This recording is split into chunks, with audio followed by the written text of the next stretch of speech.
মিয়া বাড়িতে আছে? জি মেয়ে তো বাড়িতে আছে, উপরে আছে।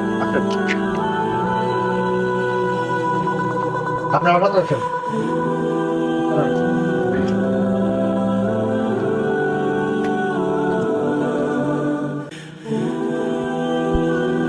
মিয়া আপনার সাথে কিছু ব্যয় করতেন। এটা আইছি। বাইরে আসেন। আপনার কে লাগে আইছেন? আসসালামু আলাইকুম। ওয়ালাইকুম আসসালাম। কথা হইলো কি মিয়া, এখন এলাকার যত আপনার মতো এই শিল্পপতি যারা আছে এরা মোটামুটি অনেকে কিছু টাকা দিছে।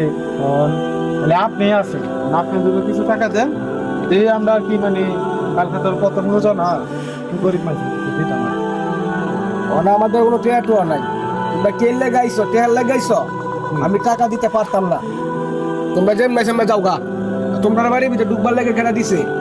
তোমরা এই সাবাসটা কিভাবে হইলো তোমরা আমার বাড়ির ভিতরে ঢুকা? আপনি কিন্তু আমরা অপমান করতেছেন। অপমানের কিছু না, আমার বাড়ির ভিতরে তোমরা ঢুকার সাবাসটা কে দিয়েছে এটা আমি জানতে। এই তুমি কি দিয়েছো সাবাস তাদেরকে? আপনি আপনি কিন্তু বুঝলা যায় না, আপনি যে হিংসা করতেছে, আমরা গরিবেরাও কিন্তু মানুষ, বুঝছেন? এই রমজান মাসে কিন্তু আমরা গরিবের কিন্তু অভিশাপ দিই যে আমাদের বিল্ডিং কিন্তু আগুন লাগিয়ে উঠবে। আরে তোমরা গরিবের মানুষ দেখে আমার কি ইচ্ছে? আমার কোনো কিছু আইসে গেছে? মানে আপনি কি আমরা দান কারে করছেন না? কায় আমার ওনা বাচ্চা মনে হয় আমার দেহে দোকান নাই। যেমন মেসে তাদেরকে বের করে দাও, বের করে দাও তাদেরকে।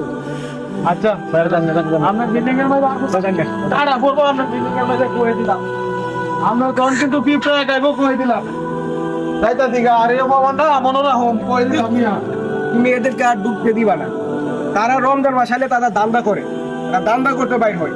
তারা 20 টাকা কামায়, 5 টাকা ফকিরদেরকে দেয়, তারা 15 টাকা খায়। তাদের এটা একটা ব্যবসা, বুঝছো? তাদেরকে আর ডুববার জন্য তুমি দিবা না। ঠিক আছে।